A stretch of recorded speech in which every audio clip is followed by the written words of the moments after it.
इतिहासात एक असा सरदार होता जो छत्रपती शिवाजी महाराजांना मारायला निघाला, पण निघण्याआधीच त्याने स्वतःच्या 63 बायकांना ठार मारलं. हा कोण होता?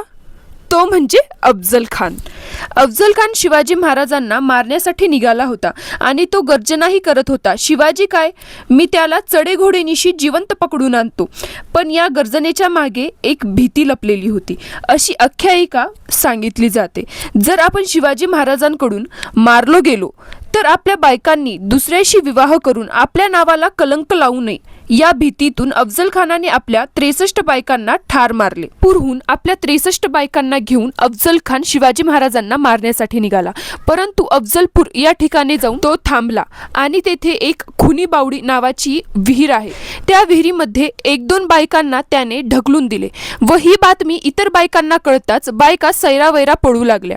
परंतु त्याने आपल्या सैनिकांना आदेश दिले व त्या बायकांना पकडून आणण्यासाठी सांगितले.